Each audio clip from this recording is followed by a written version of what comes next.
I want to cut taxes, but I want to simplify the tax code. I want to make it great for the middle class. The middle class is being killed. I want to put H&R Block, it's an ambition of mine, to put H&R Block out of business.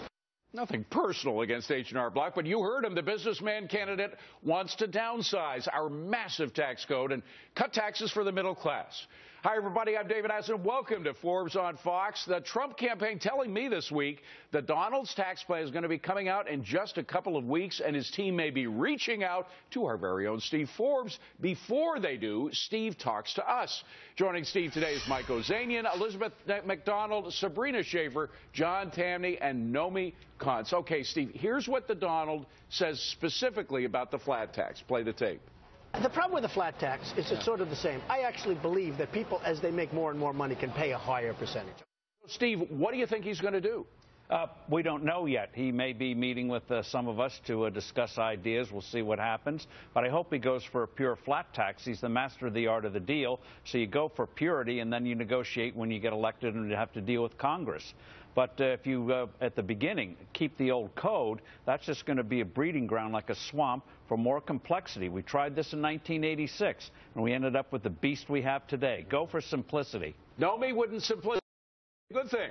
I mean, if our tax code was simple and if dealing with Congress was simple, then sure, that would be a great option. You know, one of the things that he's proposed is increasing tariffs. He thinks that by increasing tariffs into this country, imports into this country, we will be able to solve our tax system. That's just not realistic. He doesn't want to tax corporations. He wants to charge China, 20% for imports. He wants to charge Mexico 25%. He wants to, he wants to charge every other country but our own. But that actually violates free trade agreements. Believe it or not, that was actually the difference between the Democratic Party and the Republican Party before World War II. After World War II, when we became a globalized economy, it changed. Well, Sabrina, without getting into another history lesson here, the fact is that he's appealing to the middle class, saying, we all know we've got a terribly complex tax code. We want to make it simple. Doesn't he have a point here?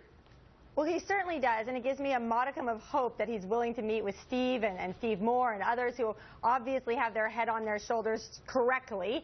He hasn't exactly encouraged confidence, but I think he's on to a few small things. Obviously, a good tax code is one in which spending is done wisely. We have to rein in government, and when it's simple so that we don't waste thousands of man-hours every year, and one that doesn't penalize hard work and institutionalize bad behavior. So he might be onto something, but I'm worried that he still sort of sees a regressive tax system as a potential way to go. But, John, the good thing about Donald Trump, I think he does see things pretty simply. And frankly, our tax code is anything but simple right now. He wants simplification and he wants growth. How does he get it?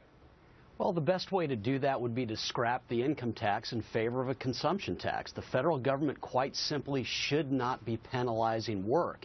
It should also not be penalizing those who achieve a lot. They shouldn't necessarily pay more in taxes. And it's also the only tax whereby we can limit how much we hand over to the federal government on an annual basis. That would shift the power back to the people away from and be very pro-growth. Emac, what scares me most about the consumption tax is they just piggyback it right on to the tax code, so we'll be taxed twice. Right. It's like giving the keys to an alcoholic to a liquor store, So, and that's what we see in Europe. And, I'll tell you something. The flat tax would say to the American people, we trust you. We have faith in you. We have faith in your goodness. We have faith that you can get things moving again, not the government. The economy has been in the protective custody of the Obama administration, which is why we have the worst economic growth, not since World War II, but the Great Depression, according to the government's own figures. Mike, this week, I think we saw Donald Trump kind of more than he ever has anyway before, sort of reaching out to some other candidates. And I'm thinking maybe if he used to hook up with somebody like Carly Fiorina, we could have two outsiders on one ticket. I think that's a great point. And one thing I really like about Fiorina's plan, David, is she's been very clear for many years that one thing about the tax code is it needs to reward success and punish those who intend to live on the backs of others. That's one of the good things about a flat tax. The key is this, David. What will happen to marginal tax rates? What will you do to those for each additional dollar of income that they earn? Obama has increased that, and that has given us the worst recovery since the 30s. Steve, there's another outsider who's running, Dr. Carson, who has a plan to tithe our income, just 1/10 of everything we make, no matter whether you make $1 million or $100. That's right. I ran into him in the green room here at Fox the other day, and we chatted about that. And one of the things that why you want just one rate, David, is if you have more than one rate, what that means is the government growth in revenue is always faster than your income. They're always one step ahead of you. So that's not right for the economy, it's not right for government, and it's bad for everybody except government bureaucrats. No, but keep it on income taxes now. We'll deal with tariffs on some other show, but with income taxes, you got to admit, most Americans, I know you're a Democrat, but most Americans, Democrat or Republican, thinks they're paying too much and think that it's far too complicated. Can't we come to an agreement on this? Nobody ever wants to pay taxes, but it's the one thing you're guaranteed in life, right? You know, the problem with the flat tax is that it's unfairly targeting low-income workers. Right now, low-income workers can't get the hours that they want. You know, when you're making $6 an hour. Emax takes issue with that. Why do you think she's wrong on this? Because it basically would lower actually the taxes that those lower-income brackets would have to pay. By the way, I think Ben Carson's flat tax version is a spiritual flat tax, right? And Steve, doesn't everybody making below a certain amount pay no taxes under the flat tax plan? That's right. You still have the earned income tax credit, and a plan that I have, for example, and I think it's a basis for others, is a certain amount of your income is exempt from the federal income tax. Under my plan, a family of four would pay no federal income tax in their first $52,000 of wages. So this is pro-growth for everyone, from top to bottom. And Sabrina, time after time, year after year, we have these polls that say, you know, how much do you think should be the maximum Americans should pay in taxes? About 25%. That's everything, federal, state, and local. 25% is the max. Most Americans think that. Right, and David, of course, I mean, all of this is tied to the size of government, right? That's why sort of having a conversation about taxes can't be done in a vacuum, and has to be done in the context of, are we willing to make the hard choices to rein in government, to really reform our entitlements, to consider our defense, to consider all of the frivolous spending out there that is going on every day. People maybe like some of these things in theory until they see what it costs them in their bottom line, and I think that we need to have a much more sort of open conversation that there's two sides of the ledger here. Michael Zanian? Instead of just focusing on fairness between rich and poor, we have to focus on incentives. This is one of the things Fiorina's did. For example, on corporate tax rates, that's why big corporations have kept so much overseas, because they get punished if they report it here in the United States.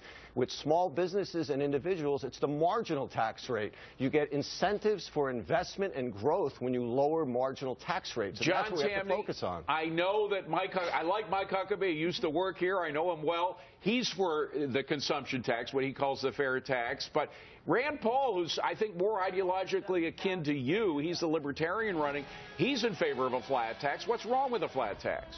The problem with the flat tax, and let's be clear, Steve is always right, but the problem with it would be way too successful. It would raise too much in revenues and give government too much money to spend.